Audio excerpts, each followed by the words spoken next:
And then Alexandria Ocasio-Cortez, yesterday, or maybe the day before, I think it was yesterday, Sean Hannity thought he was going to take her down, right? We're going to take this woman down.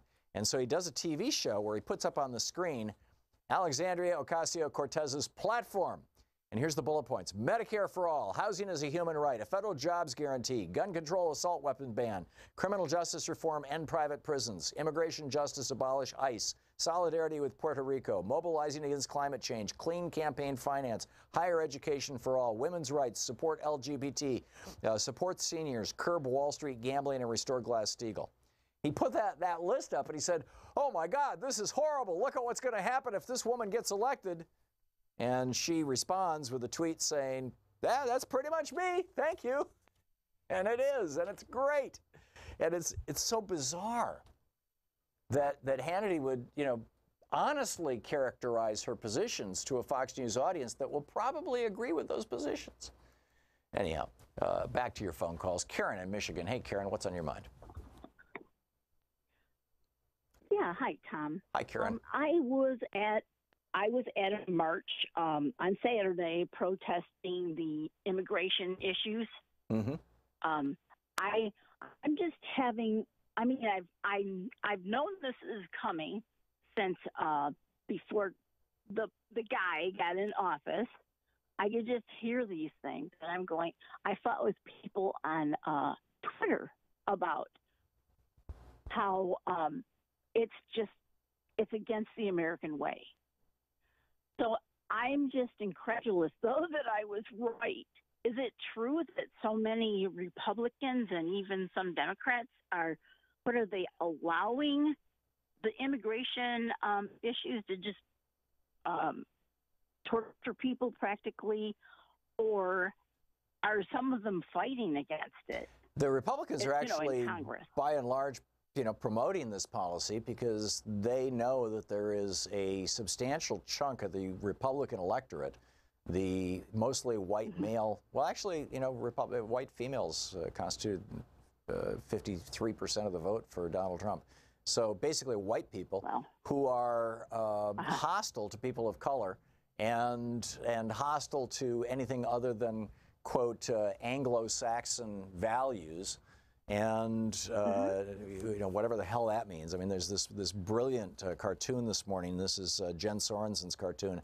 It's got Richard Spencer up there, and he says, and he's got a picture of a couple of alpine smiling white people, and he says, in conclusion, America must ban immigrants from inferior nations and instead celebrate European culture. And so this woman stands up and says, you mean you support a strong social safety net? And he's like Europe does? And he's like, no. Excellent high-speed trains? No. Universal health care? No. Liberal democracy? No. Respect for science and the Paris Climate Accord? No. Generous vacations and paid family leave? No. Bicycle-friendly cities like Amsterdam and Copenhagen? And he says, look, I mean, I like white people, okay? And she goes, oh, right. And that's what's going on. I mean, that really is the essence of the whole thing.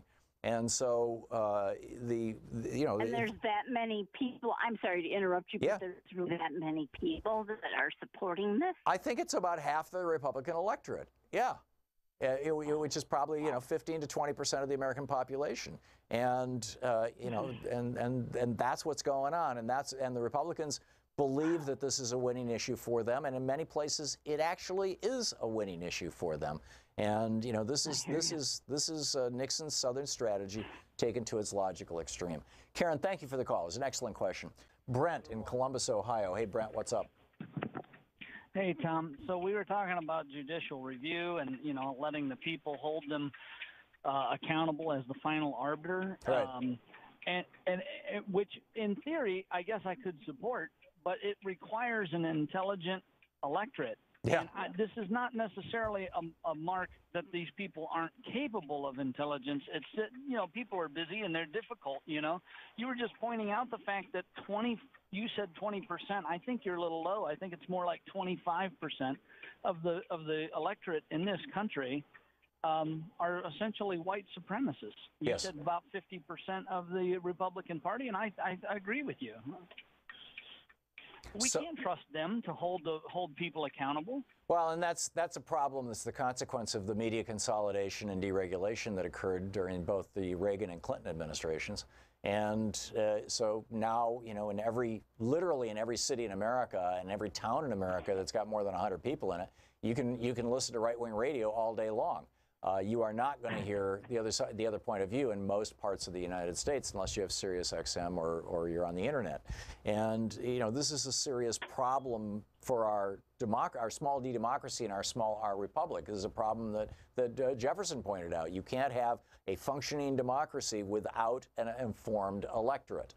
And even when you watch something like MSNBC or CNN, basically they take 5 or 6 stories, say, okay, these are the top stories of the day, and we're just going to continuously repeat these stories hour after hour with little panels to commentate on them, to provide commentary on them, and that's not news. I mean, I'm spending more and more time these days watching France 24 and BBC. It's just it's like there's no news in America, and it's just. It's just mind-boggling. So, yeah, Brent, thanks for the call.